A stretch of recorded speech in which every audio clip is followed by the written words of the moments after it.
I call the Committee on Small Business and Entrepreneurship to order. Nearly 6 years ago, the Small Business Administration's pandemic relief programs provided a much-needed lifeline for small businesses in Iowa and across America. Millions of small business owners and their employees were saved from closure and mass layoffs thanks to Paycheck Protection Program and Economic Injury Disaster Loan funds awarded by the SBA. But as we've seen time and again, when government funds seemed free for the taking, bad actors are ready to steal and scam.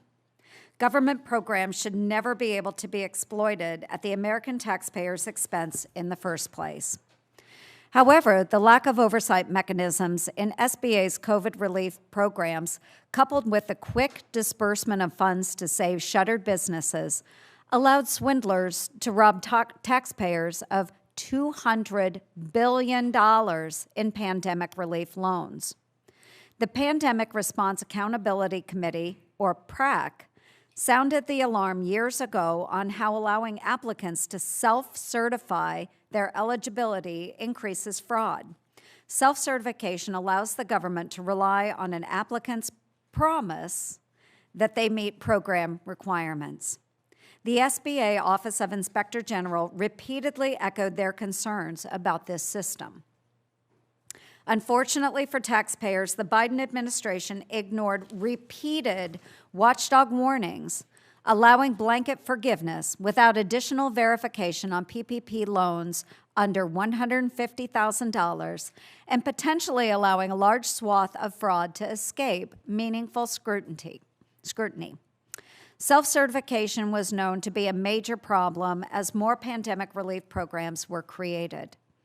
Consider the Restaurant Revitalization Fund, or RRF, and Shuttered Venue Operators Grant, the SOVG, programs.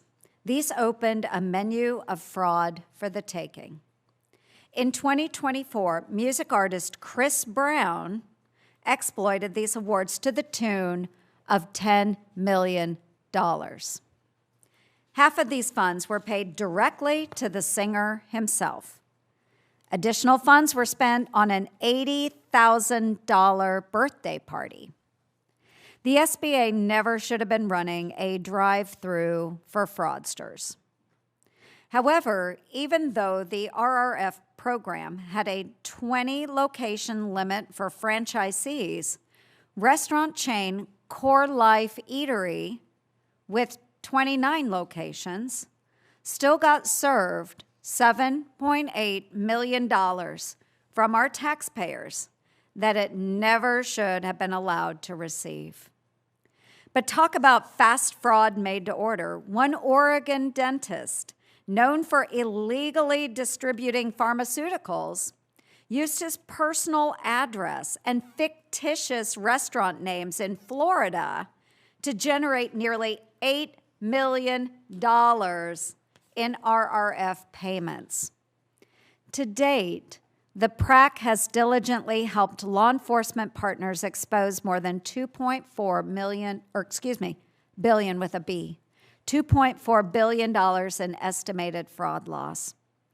I.G. Kirk's recent appointment as PRAC chair highlights how critical it remains to claw back these funds, especially across SBA programs. Last July, the SBA OIG flagged an astonishing $544 million of potential improper payments in the SVOG program, yet the Biden administration continued ignoring the program. Ultimately, officials from the previous administration did not refer a single case to the Treasury. Fraudsters can't be left off the hook just because time has passed. Congress must pass my SBA Fraud Enforcement Extension Act to extend the statutes of limitations for SVOG and RRF programs and give investigators the time they need to continue going after crooks. Without my legislation, as soon as April, fraudsters who stole funds will escape justice. You heard me right, folks, in just a little over a month, many of the swindlers who took advantage of some SBA COVID relief programs can no longer be prosecuted. The good news is my statute of limitations bill has already passed the House and this committee. It is now pending before the full Senate. I call on Democrats to stop blocking this legislation so there can be real accountability. I am grateful the current administration knows that the job is not finished. The SBA is conducting manual reviews of more than 10,000 RRF awards totaling over $3 billion. Just over 1,000 of these awardees did not submit the required post-award report documenting how the money was spent. SBA also sent demand letters to an additional 8,000 awardees who were not a part of the manual review and never submitted a post-award report, totaling over $1.2 billion in RRF disbursements. Additionally, last year the SBA issued hundreds of demand letters to SVOG grant recipients. The total grant value of recipients who have not responded totals over $150 million. The SBA has been dealt an incredibly difficult hand, reviewing the entirety of both programs before the statutes of limitations end, and referring all fraud to investigators. This critical work must continue. A few weeks ago, Administrator Loeffler suspended more than 110,000 California borrowers who took home over $8.5 billion in potentially fraudulent COVID relief funds. The recent fraud investigations in Minnesota have uncovered at least $9 billion from state and federal programs, including $400 million in PPP loans, and Administrator Loeffler acted quickly to remedy this issue. Republican members of this committee sent a letter to Administrator Loeffler earlier this year, applauding her work to shut down these schemes. I ask unanimous consent to enter into the record our January 8th letter requesting information from the SBA on its efforts to uncover fraud in the SBA programs. Without objection, so ordered. I look forward to hearing from our federal watchdog partners today on how they are tackling fraud and recovering taxpayers' hard-earned dollars. Thank you for your service, and I look forward to hearing your testimony. I now recognize Ranking Member Markey for his opening statement. Yep. Thank you, Madam Chair. Last night, President Trump declared a war on fraud. While fraud must be taken seriously, the Trump administration has shown it is only interested in weaponizing fraud for political gain. And last night was a clear example of that. Trump said the Somali community in Minnesota is plundering America and has pillaged $19 billion from the American taxpayer. You know, Trump lied and cynically weaponized fraud to demonize immigrants. Trump is falsely pointing the finger at immigrants while facing no accountability for his own behavior that enriches himself and his family.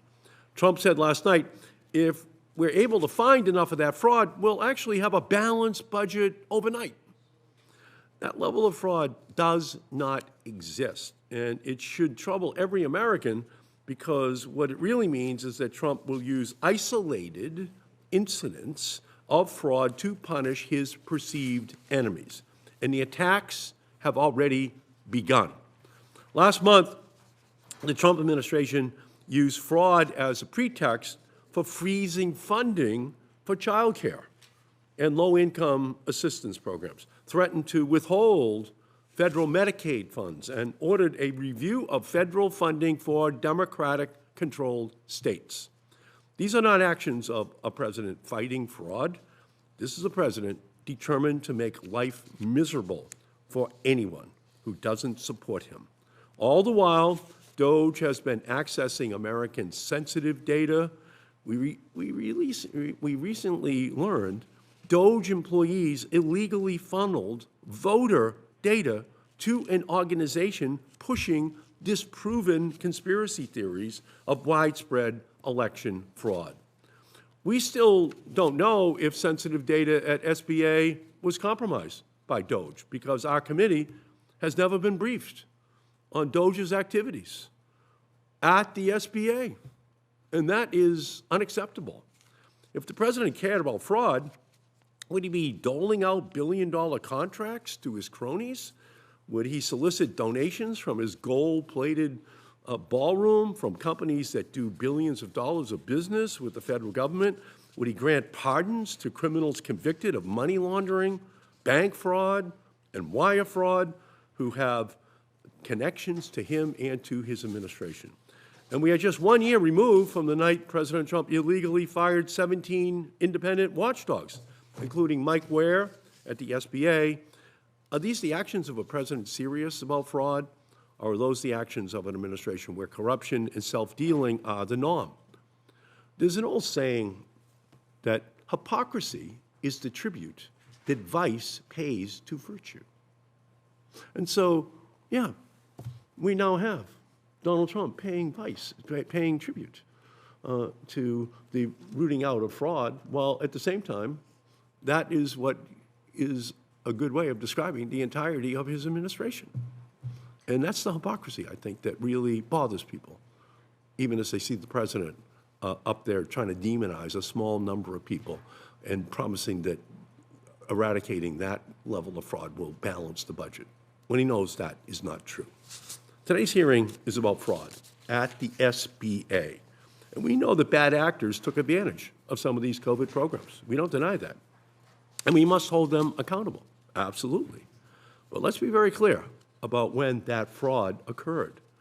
Take the Economic Injury Disaster Program or the EIDL program, for example. Of the approximately 4 million loans issued during the pandemic, more than 3.7 million of those loans, or more than 90% of the loans, were approved in 2020 by the Trump administration itself. 90% of the loans that we're going to be looking at.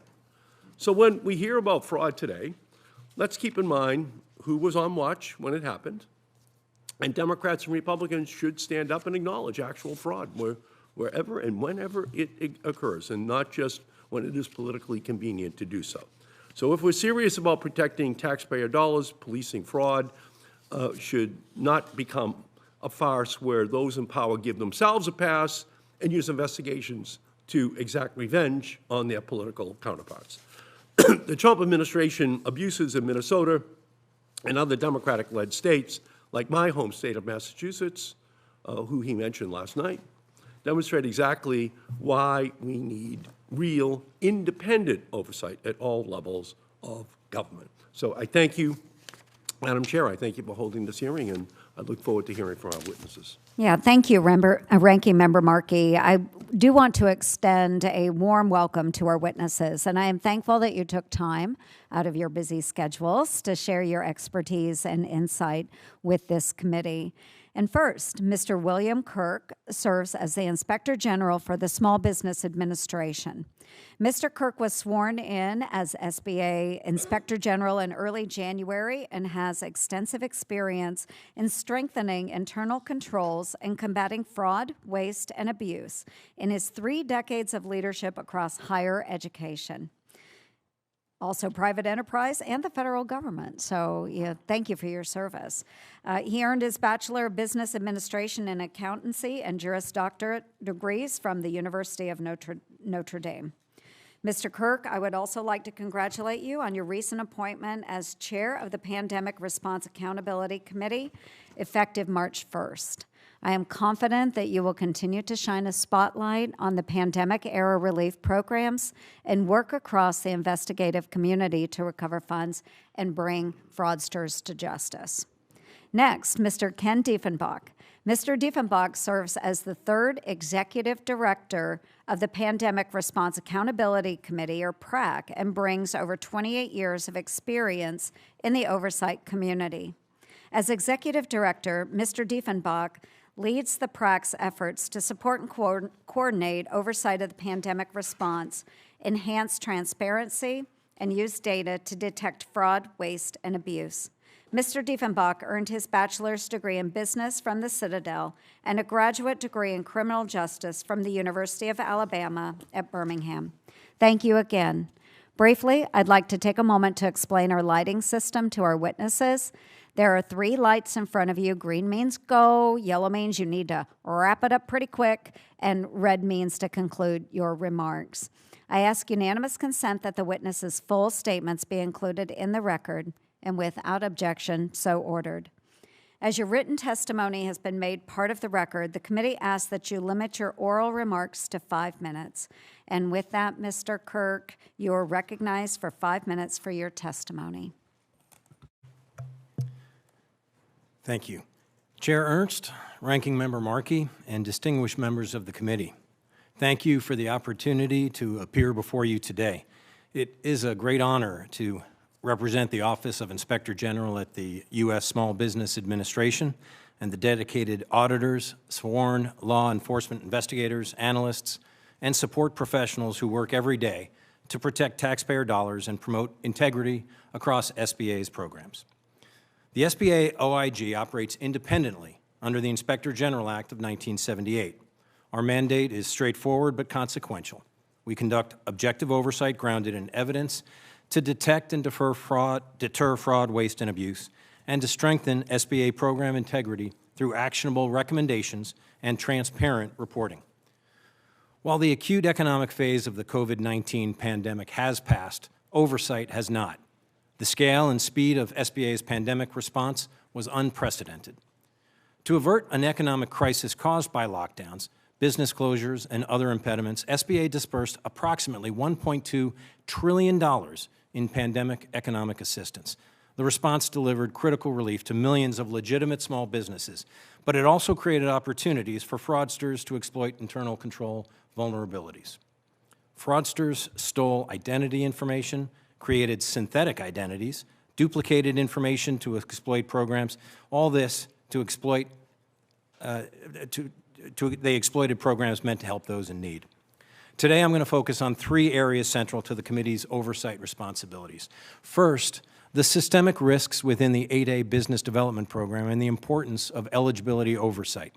Secondly, the underperformance in post-award monitoring within the Restaurant Revitalization Fund, also known as RRF, and the Shuttered Venue Operators Grant, known as SVOG or SVOG, awards, and the recovery of funds that were improperly or fraudulently dispersed.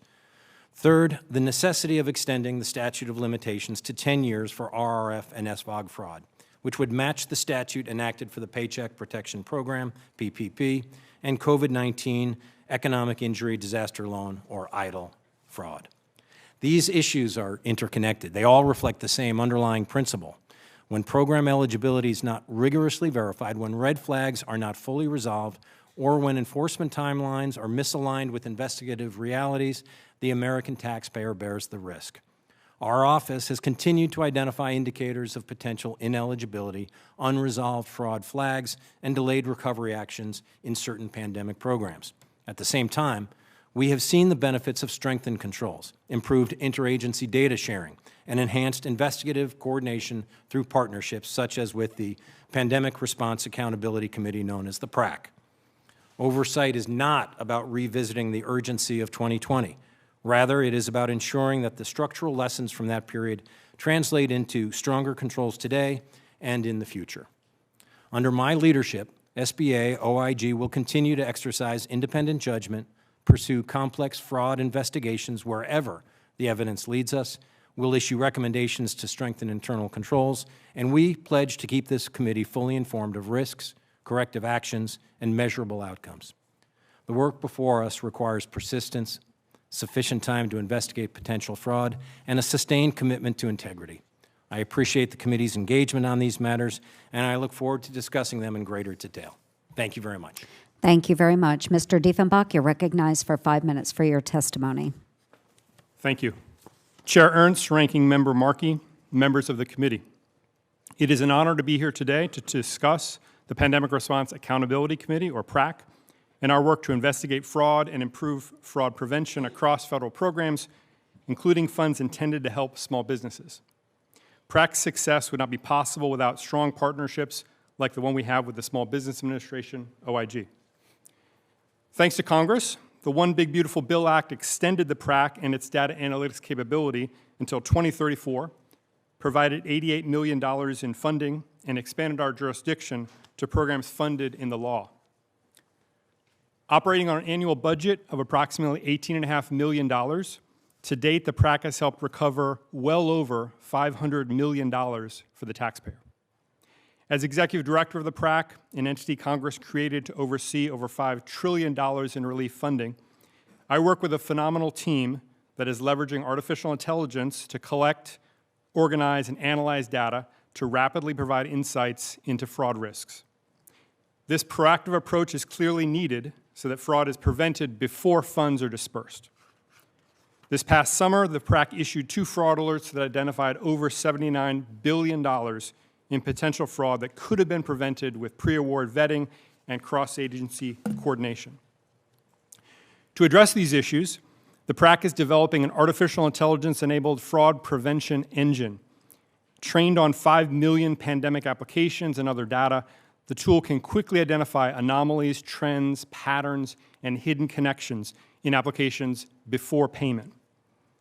Our access to law enforcement sensitive and other unique data, over 119 million applications for pandemic aid, and over 127,000 known or suspected pandemic fraud cases, can reveal powerful new insights and serve as an early warning system of organized, often transnational, criminal conspiracies and other emerging threats.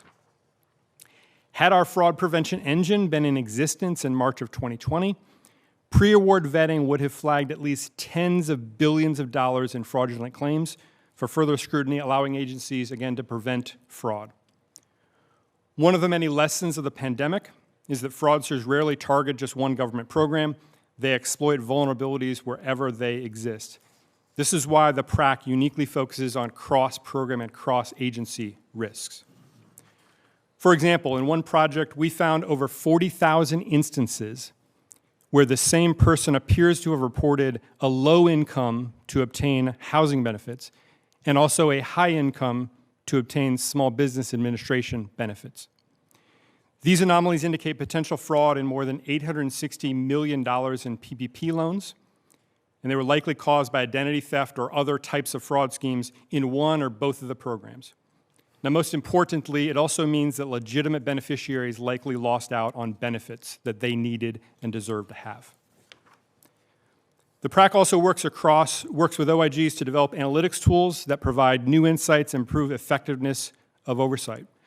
For example, we recently developed a risk dashboard for the Pension Benefit Guaranty Corporation, OIG, that to date has contributed to them recovering over $260 million. And we just launched a similar dashboard for the Federal Communications Commission, OIG, which aggregates data related to $11 billion in disbursements to 14,000 entities that will allow them to provide more effective oversight. The PRAC also provides investigative support to more than 50 law enforcement partners related to 1,200 investigations with 24,000 subjects and well over the $2.4 billion, Chair, that you referenced in your opening statement.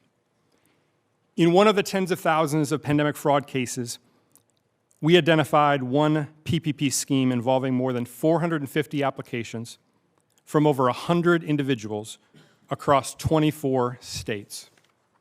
This is but one example where the proactive use of data and technology could have prevented or aided in the early detection of a scheme, mitigated the need for a resource-intensive investigation and prosecution, and helped ensure taxpayer dollars went to the intended recipients and not the fraudsters. Every dollar that goes to a fraudster does not go to the recipients that Congress intended the programs to help, including small businesses, the unemployed, and veterans. With the support of Congress, we'll continue our work on behalf of the taxpayers to investigate fraud and demonstrate the value and effectiveness of fraud prevention. Thank you again for the opportunity to be here today and for your continued support of the PRAC, the IG community, and independent oversight. This concludes my prepared remarks. I look forward to answering your questions. Thank you very much to our witnesses. And now we will move into the question-answer session, and I will recognize myself for 5 minutes. So, Mr. Kirk, we'll start with you. Reports from your office state SBA identified $544 million in potential improper payments in the SVOG or SVOG program and $522 million in the RRF program. Yet not one recipient had been referred to Treasury for recovery. Not one. This is actually pretty appalling. Your testimony also identifies more than $9.5 billion of RRF awards in need of review. Given the scope of potential fraud across the two programs, will you be able to investigate all credible leads before the statutes of limitations expire in April for the SVOG program and May for the RRF program? Thank you, Senator, for the question. There is no possible way that our office would be able to investigate all of the outstanding referrals and cases that we have received in the SVOG and the RRF program. I will acknowledge that the work of the SBA OIG to this point in the RRF and SVOIG investigations has been underwhelming, quite honestly. There's lots more work we can do. I can only say that that was probably as a result of resource allocation on other programs. The investigators and auditors have done tremendous work, but the scope of the work is such that we would need much more time, which is why I am strongly supportive of the idea of extending the statute of limitations to allow for more time to investigate and resolve and return money to the federal Fed. No, I really appreciate that. And does that mean that the ongoing investigations as well would time out? I believe so. I believe that the handful of investigations, quite honestly, it's an embarrassing number of investigations that we currently have underway.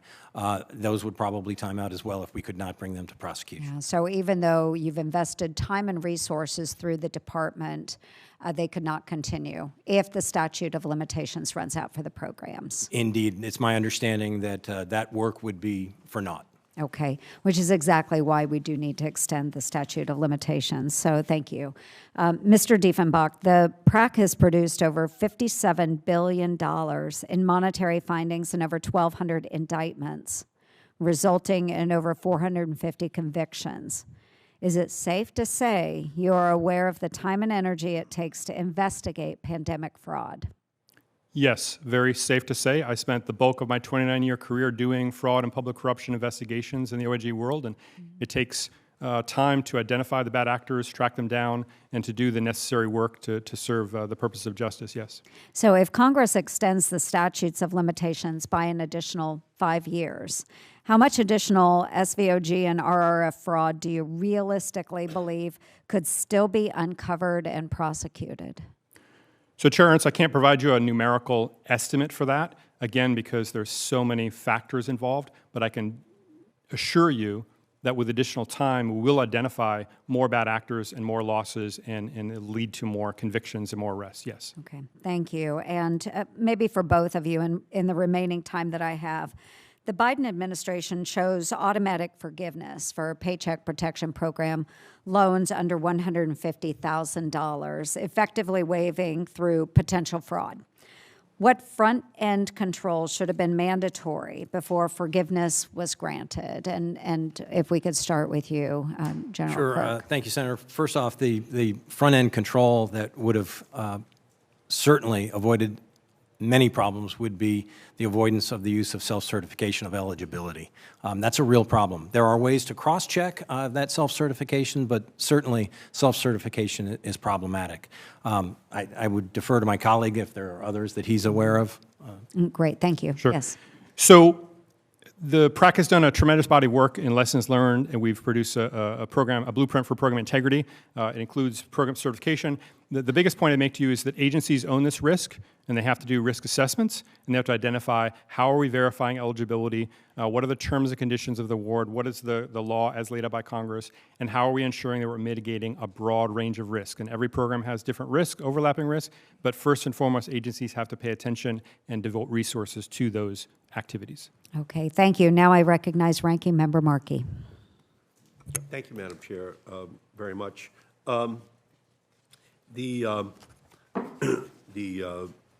The questions that I'm going to begin with refer to the Paycheck Protection Program, or PPP, and the Economic Injury Disaster Loan Program, or EIDL, which helped save millions of businesses during the pandemic.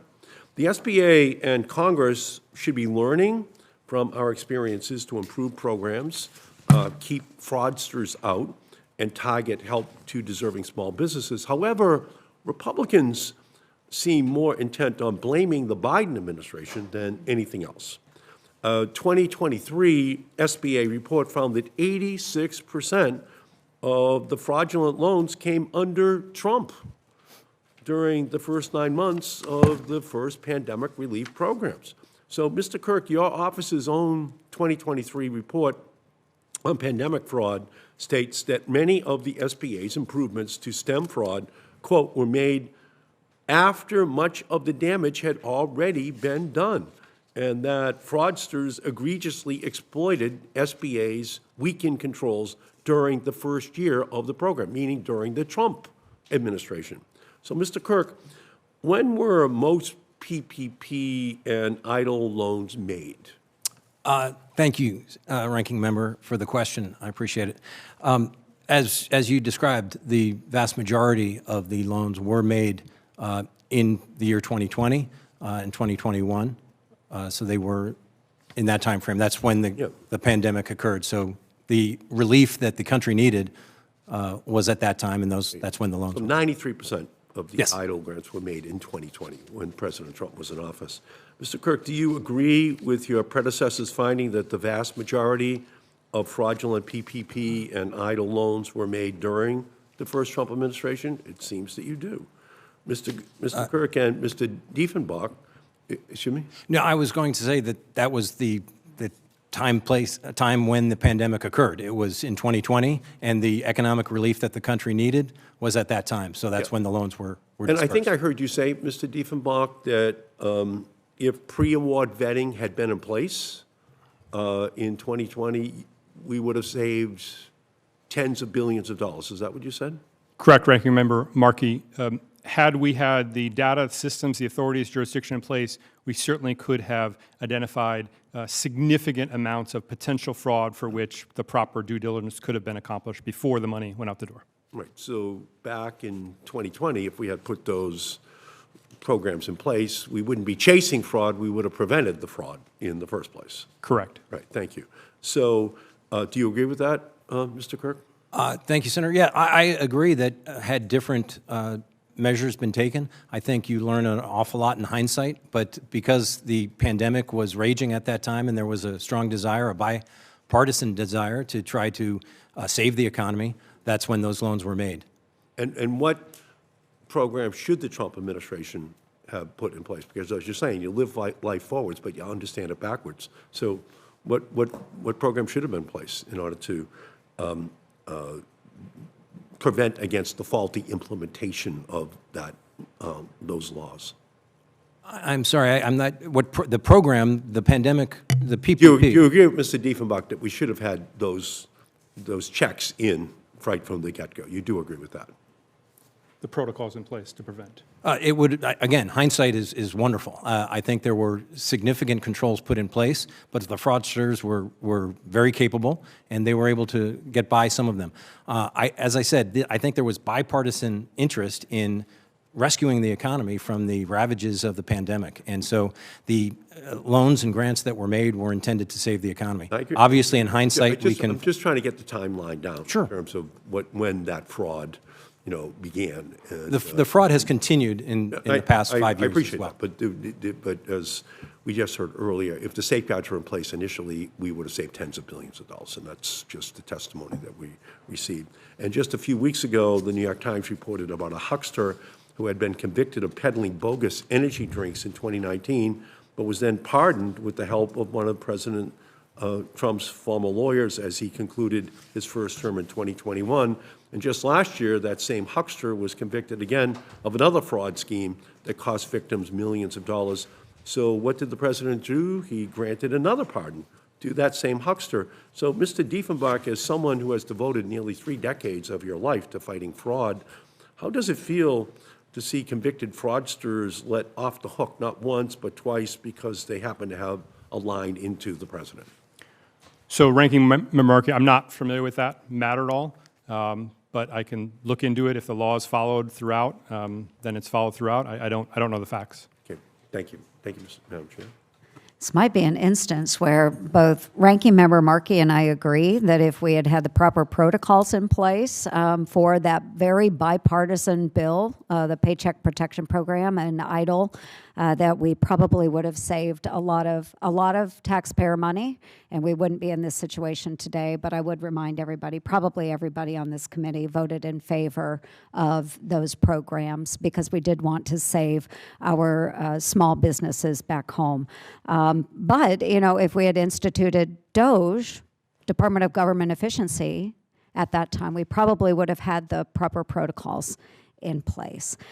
So next we have Senator Hawley. You're recognized for 5 minutes. Thank you, Madam Chair. Thanks to the witnesses for being here. Mr. Kirk, if I could just start with you, help me understand the scope of what you're looking at with the Restaurant Revitalization Fund and the Shuttered Venue Operators Act. These are the programs you've identified that are currently under shorter statutory limitations that you think that we need to adjust. And partly that's because, as you outline in your written testimony, there is a good deal of potential fraud here that it sounds like to me your office and others are currently running down. Is that fair to say? That is correct, Senator. Thank you for the question. Yes, we're running it down. I will acknowledge that I've only been in place 7 weeks or so. I have learned that really there's been an inadequate attention paid to investigating RRF and SVOG fraud. We can do much better. I commit to you we will do much better. We have only a handful of investigations underway. To me, it's an absolute priority. But it will be critically important for us to have an extension of the statute of limitations to be able to continue those investigations. You know, you say only a handful of investigations have been performed or are currently underway, but it sounds like on the basis of your written remarks that the potential fraud in the restaurant revitalization program is quite large. Is that fair to say? Yes, Senator. There's potential fraud in the billions of dollars. Billions with a B. Yeah. That's incredible. I'm reading from your written testimony. You say OIG in one review identified 33,168 restaurant revitalization recipients who had also received PPP loans that had been marked as potentially fraudulent or ineligible. These recipients received nearly, not quite, $11 billion in RRF funds, and you go on to outline that a bare minimum of these, a tiny percentage, have had any kind of substantive review. It sounds like there's a lot to be done here.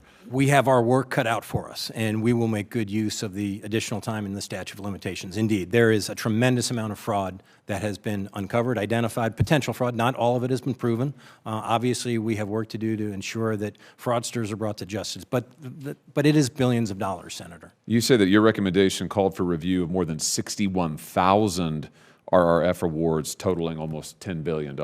That's correct. That's quite substantial. Why is it that there's been so little investigation done before now? Do you have a sense of that? Thank you, Senator.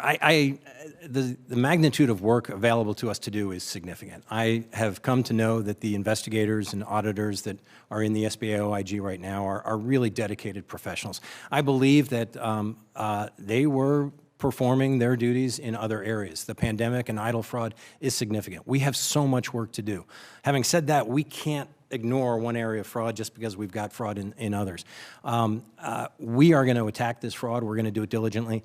I'm really honored to be named to the Pandemic Recovery Accountability Committee because I selfishly will look forward to using the PRAC to be able to identify more of the fraud.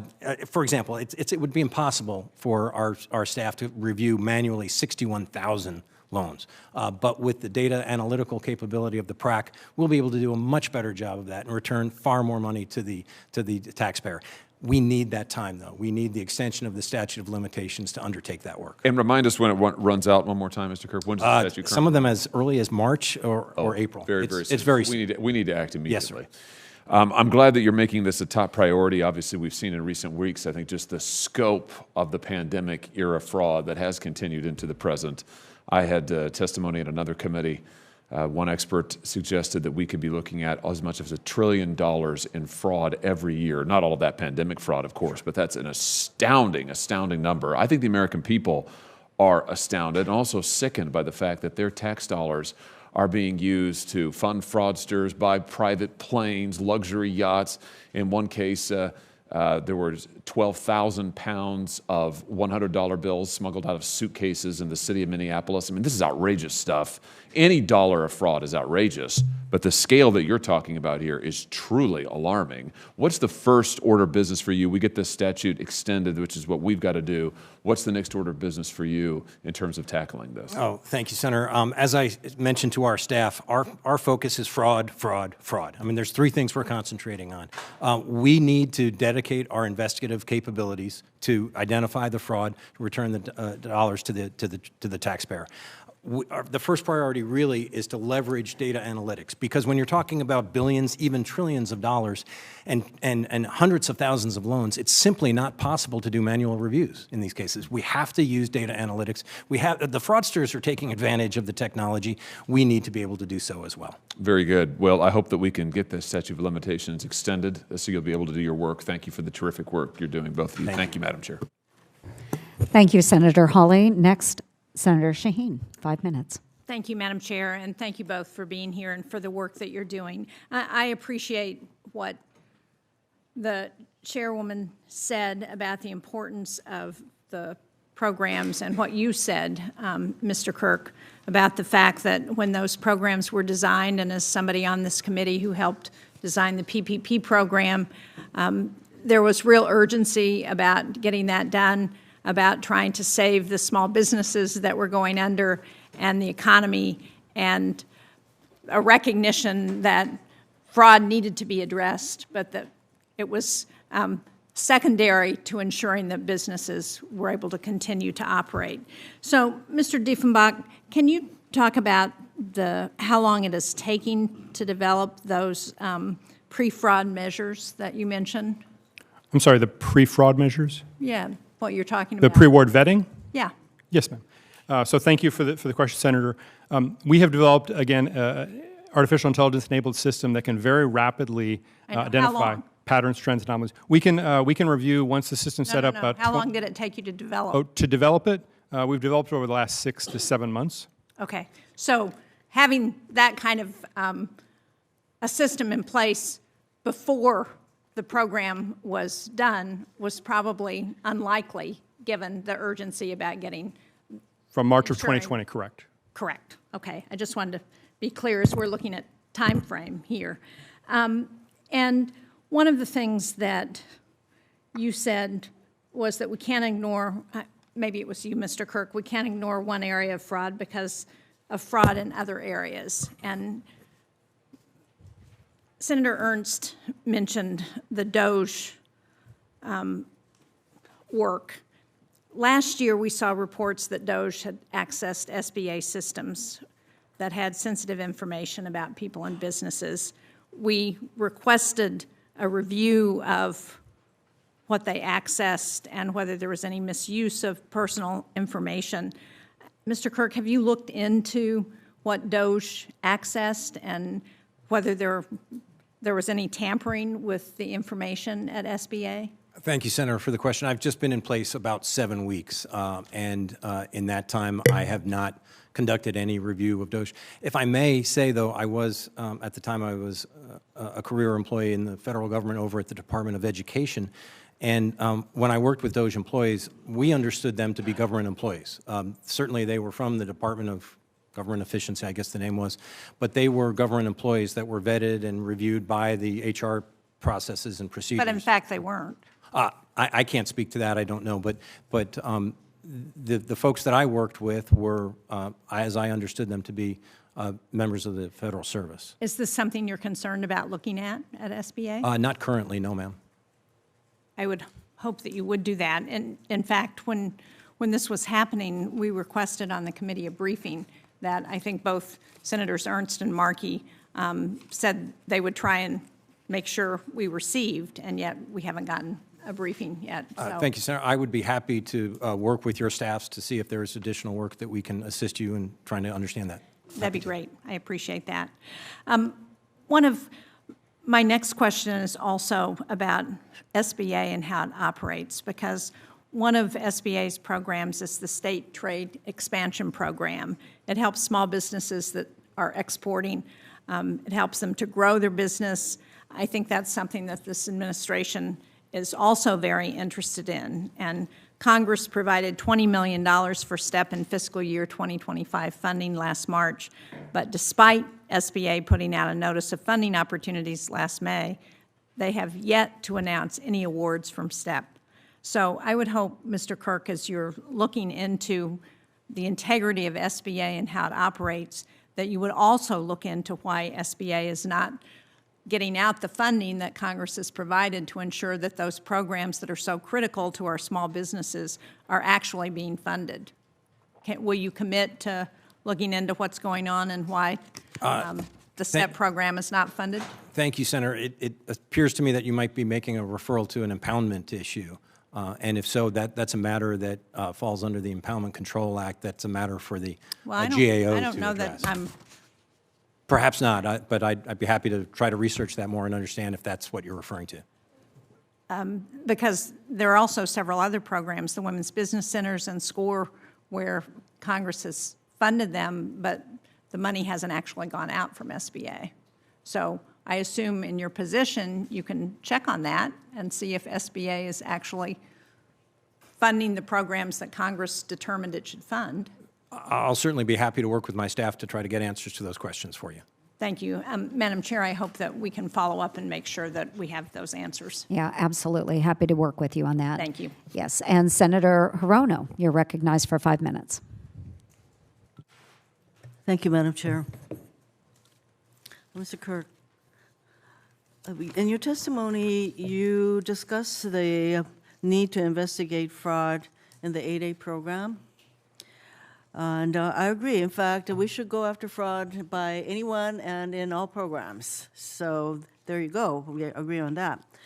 And we should investigate fraud again in all programs, including the 8A. But to allege widespread fraud in this program, which involves how many people are, how many companies, entities are in the 8A program?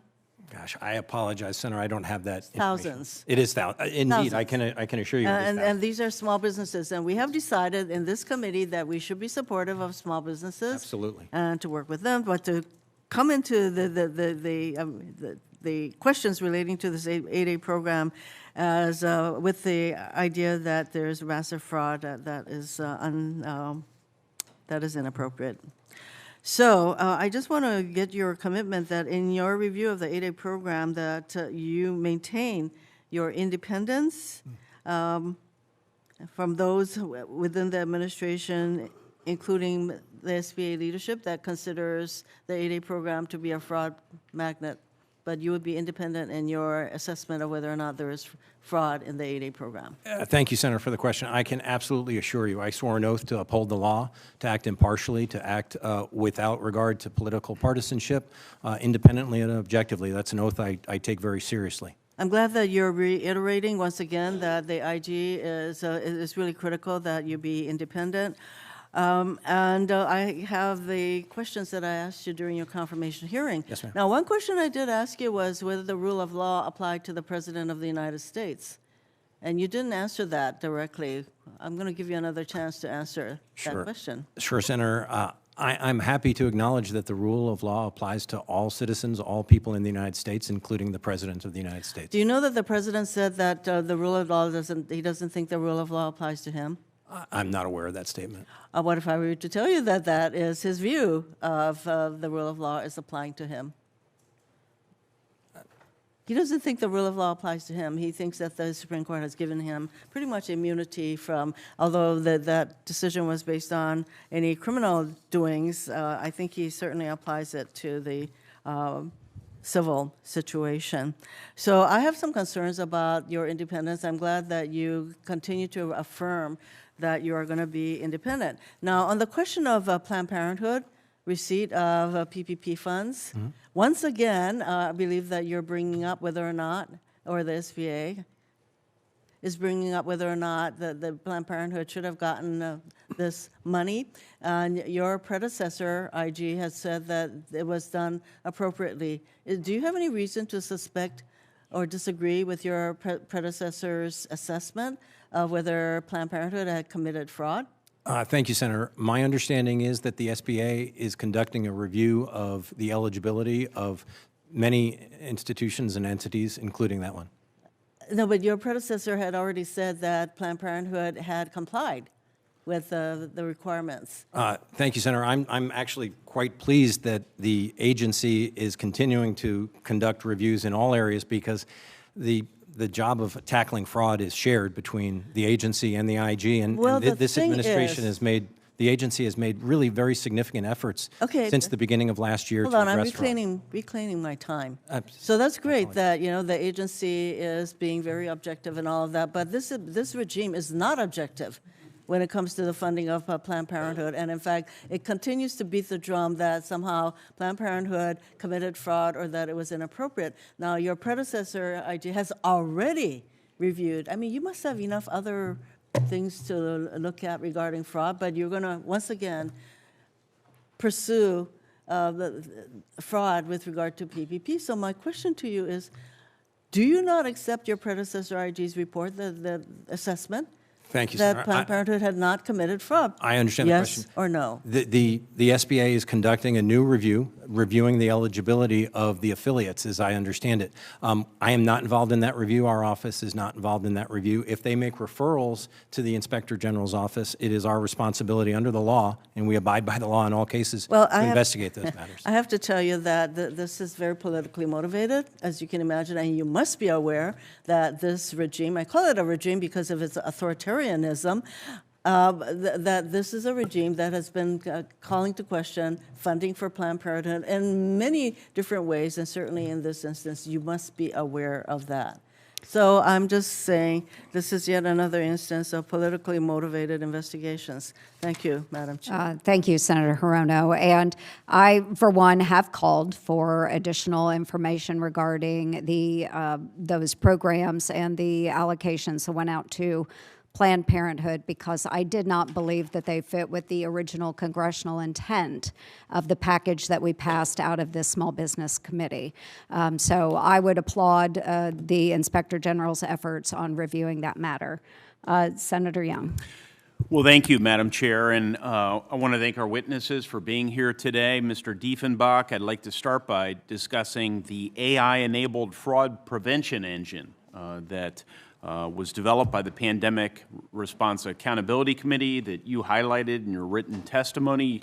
You noted that the tool can review approximately 20,000 applications per second before the funds are dispersed, and this would dramatically increase the government's ability to detect anomalies and potential fraud in real time. Given those capabilities, what specific action should Congress consider to ensure agencies are fully leveraging AI-driven fraud prevention tools at the front end rather than relying on a costly pay-and-chase model after funds go out the door? Thank you, Senator Young. Indeed, we have built a very powerful tool to what Congress can do to help enhance fraud prevention. I think first and foremost, it's ensuring the right incentives are in place and that agency officials are taking their primary responsibility of preventing and detecting fraud as they should. Inspector General Kirk and the rest of the Inspectors General are here as kind of a secondary backup and an oversight mechanism. But the first and primary role of agency officials is to properly design programs, assess risk, and allocate proper resources to it. So in my estimation, the more Congress pays attention to their ownership of that risk, the more they will pay attention to it and the more they will seek assistance from the PRAC and from Inspectors General and follow recommendations so they can have impactful prevention activities. Okay. Well, Congress will be, at least this member of Congress, will be attentive to those issues. I know fraud throughout government programs is especially concerning to my constituents. Are there any statutory, data sharing, or other barriers that, to your mind, today prevent wider adoption of the AI tools you referenced across federal programs? Sure. The biggest one that comes to mind is our jurisdiction at the PRAC is currently limited to pandemic programs and to programs funded in the One Big Beautiful Bill Act, which is an expansion we received last summer we're grateful for. But the greater jurisdiction that we have at the PRAC, the greater we can identify trends, anomalies, patterns, and hidden connections across all government programs. As I said in my opening statement, most fraudsters don't just defraud one government program. They go to the ones that are the weakest. We have a case, an ongoing case now that involves frauds in 24 different states The Department of Labor OIG has identified one Social Security number that was used in 40 different states to obtain unemployment insurance benefits. So expanding our jurisdiction, giving us the ability to responsibly look at a wider set of data will give better visibility into these emerging trends and these organized groups. So you to would be more need effective. statutory direction, is that accurate? Or would some other sort of direction suffice in order to broaden the scope of your current authorities or responsibilities to encompass non-pandemic response programs that may be rife with or certainly characterized by fraud? So as I outlined in my written statement, our jurisdiction is currently limited, so we would need statutory authorization to look at a broader array of programs, which would allow us to collect more data to be more effective. Short of that, would it be allowable for members of your staff, perhaps you individually, to visit with me, any members of the Small Business Committee that would like to join, and talk more generally about how lessons you've learned might be applied to other areas or tools you've developed? Yes, Senator, would welcome that opportunity. I spent almost my entire 28-year federal career as a federal law enforcement investigating corruption and fraud. I can talk fraud risk with you all day long, which is the first step in the process, but happy to talk anytime. Here today, I resolve to work with you and members of your team and have my office do so, and we'll ask if other colleagues on the committee would like to also be supportive of cracking down on indefensible fraud. Anytime, sir. Okay, all right. And I see, for the record, Senator Rosen, her face lit up, so perhaps we can work together on this. Mr. Kirk, you've highlighted in your written testimony the recent steps the Small Business Administration has taken to strengthen program integrity. I regret that we're sort of running towards the end of our time, but I'll just ask you one threshold sort of question here. How's the SBA integrating AI, machine learning, or advanced data analytics into its fraud detection and application review processes today? Thank you, Senator. I know it is a priority of theirs. I have had several meetings already with the chief technology officer there, and I look forward to continuing those. It's really imperative. What we have to do is, as we integrate AI and data analytics, we have to make sure it's done safely, in a way that protects data, in a way that doesn't create new problems, such as were created with the pandemic program when steps were put into place that had a tail to them. So I know they are committed. I am very committed to using technology because, as Senator Ernst referred to, as Senator Markey referred to, we're talking about hundreds of thousands of loans, and there's no way to manually review these. That we have to use the data analytic tools that are available. Well, thank you for your focus on this important matter. Chair? Great. Thank you, Senator Young. Next, we'll go to Senator Rosen. Thank you. Thank you, Madam Chair, Ranking Member Markey. Appreciate this. Data and analytics, you're talking my language here, so I want to thank Senator Young bringing this up. I was going to ask this very same question. I agree that early fraud protection through better technology, AI, dashboards, and the like, it is really preferable to, we don't want to pay them ahead of time and chase them down later. We want to prevent them. And so I do agree with your quote that the proactive use of data and technology could have prevented or aided in early detection schemes. So I want to work with you to continue to use technology in smart ways to prevent fraud, and join us on that, what we need to do to learn with you on ways that we can enhance your work. So thank you for that. And I want to say, since I entered Congress, I've worked really hard to fight wasteful spending, look after Nevadans' hard-earned tax dollars, ensuring that waste is responsibly minimized, right? As fraud is prevented, it should always be a top priority. People's tax dollars are precious. And so I do believe this effort, and again, I agree with my colleagues that we must take the preventative approach. It's always better. Prevention, what do they say, an ounce of prevention versus a pound of cure, right?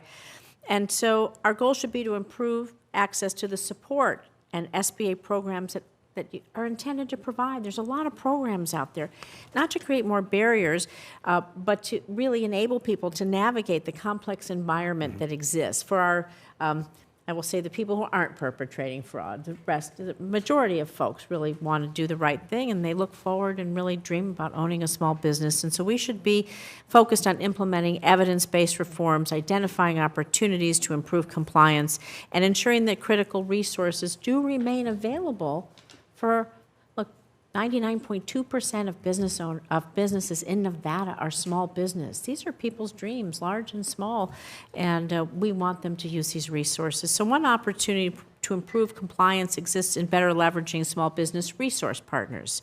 You have an extensive network of resource partners, like small business development centers, Veterans Business Outreach Center. I was glad to bring the first VBOX, 2 of them to Nevada, women's business centers. They're all utilized extensively, I know in Nevada, by our small businesses. And I believe that the reach of these resources can be expanded to better help people who really want to do the right thing and own their own business and stay compliant with program requirements. So, Mr. Kirk, how can the small business resource partners, like the ones I've named and others, aid in the goal of educating business on compliance requirements? And what efforts are you taking to have the reach of our resource partners really get out there to the multitudes, like I said, almost 300,000 small businesses in Nevada, so that they know they're there. They want to do the right thing, and they just need to be able to get the resources to do it. Thank you, Senator, for the question. I really appreciate it because it allows me to talk about the other arm of what we do in the Inspector General's office. We are statutorily required to investigate and prevent and detect waste, fraud, and abuse, but our other critically important function is audit. And when we audit these programs, we can identify ways where their reach can be expanded. These are program responsibilities you're talking about. So those questions are, some of them are best directed to the administrator, but we are critically involved in auditing the programs to ensure that their reach is what Congress intended. There are so many programs available. I'm only now becoming familiar with many of them. But our audit work is geared in many cases to identify how those programs might be improved, how the reach of the programs can be expanded. Improved for sure, because you can see the roadblocks for people who are trying to get things done and what are their obstacles to being compliant. Indeed. Sometimes they're just not educated on what they need. Indeed. And, the problem, the pandemic relief was pushed out so quickly. Yes. It would be nice if we could push out SBA assistance, program assistance as quickly, but we would do so at the risk of greater fraud. So I really am grateful for your question because it allows me to talk to our audit folks about really having them bear down on the issue of how can we ensure that the program funding, the program availability, the knowledge of how to use the programs is made available to the 36 million Right, small because some businesses. people are trying to perpetrate fraud and others may just not understand how Absolutely. to stay in compliance if they don't have, it's not a very large business. It could be just Indeed. a mom and pop, a smaller business that just doesn't have the resources. So thank you for that. And Madam Chair, I yield back. Yes, thank you, Senator Rosen, and excellent point, because we do have a lot of small businesses that just lack the ability to sort through some of the legalities. Right.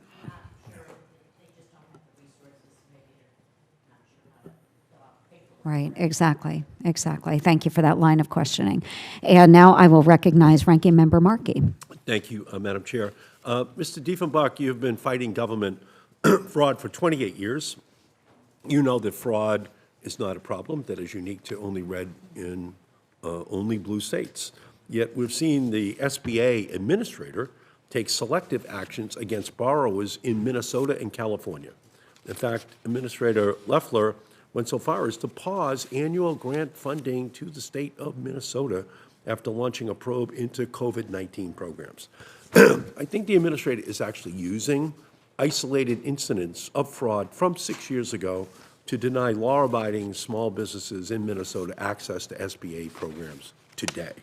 So, Mr. Diefenbach, as head of the Pandemic Recovery Accountability Committee, you have a comprehensive understanding of the fraud landscape. Has the data given you any indication that there is a correlation between whether someone lives in a state that voted against Donald Trump or for Donald Trump in terms of the likelihood that they committed fraud? Ranking Member Markey, fraud exists in any program that gives away money. I have no data, no information about the geographic disbursement or the voting piece that you just discussed. Yeah, so it's not red states or blue states, it's all states. I don't know. It is distributed across all states, yes. Yeah, thank you. So do you think that targeting specific states for political reasons, as the SBA has done, is an effective way to pursue recovery for the American taxpayers, or does the PRAC rely on more nuanced analytics yourself to identify concentrations of fraud? I don't have a comment on that except to say that I have 3 billion data points, and every day I've got a team that is looking for the patterns, trends, and anomalies of the fraud where it may occur, so we can pursue it and refer it to the right inspectors general. Yeah, and I like that about you. You know, you're like Sergeant Joe Friday in Dragnet. It's nothing but the facts, you know, and just follow the facts. It's not, let's just target the blue states, because obviously you're letting off most likely half of the culprits at that point, because that's just the way fraud works. So, Madam Chair, as you know, this committee passed the SBA Fraud Enforcement Extension Act by a voice vote this past July, and I am committed to passing this legislation as part of a comprehensive set of reforms, and look forward to working with the chair to advance it along with other bipartisan priorities. And that said, our efforts to fight against fraud should not be limited to going after small restaurants and theaters, especially when President Trump is letting off fraudsters left and right. If we're going to combat fraud, let's look and see what DOJ is doing with the Social Security numbers they illegally harvested, and take steps to make sure they're not doing the same thing with small business data. So I just want to be consistent. Let's call out the fraud across the board, including when it's committed by the president's allies as well as the president's opponents. So let's not allow the search for fraud to be used as a weapon to hurt people in blue states. So I'm committed to fighting fraud, but we just have to be consistent so that we call it out like you, Mr. Diefenbach, regardless of where we find it in the country. So with that, Madam Chair, I yield back.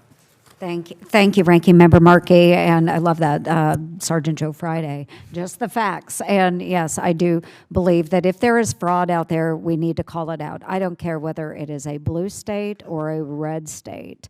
Unfortunately, we have seen a lot of fraud in Minnesota, so that's the state that does garner the most attention. So I'll just ask a brief question. So the SBA had announced that there was nearly 7,000 Minnesota borrowers linked to an estimated $400 million in COVID relief loans. They are being suspended after massive fraud rings were exposed throughout Minnesota. So right now what we do know is that Governor Walz is now proposing new forgivable loans, claiming businesses are being harmed by law enforcement. So, Mr. Kirk, maybe what warning, as we're wrapping this up, what warning would you give to officials advocating for broad, new, grant forgivable loan programs? Gosh, thank you, Senator, for the question. I would suggest they consult with my colleague here and with me and with others, inspectors general, to try to put in place methods in advance that would prevent fraud from occurring. There's many steps that can be taken. They don't require all that much effort. As I said, hindsight's 20/20. I hope that folks that would do that would look to experts who can provide information in that regard. For example, self-certification, a real problem in these matters. There's opportunities that exist to check the self-certification that's being made. There's data tools out there that are available. And the data tools are better now than they were 6 years ago when the pandemic began. So. Yeah. Well, thank you. This has been a very good hearing, and I appreciate it. And Ranking Member, I absolutely agree. Let's go after the fraudsters. It doesn't matter, R, D, blue, red, does not matter. Fraud is fraud. So again, I want to thank our witnesses for being here with us today. I ask unanimous consent that the record of today's hearing remain open for 2 weeks for members to submit questions, revise and extend their remarks, and submit additional information into the record. And without objection, so ordered. And with that, the Committee on Small Business and Entrepreneurship stands adjourned. Thank you, gentlemen. Thank you.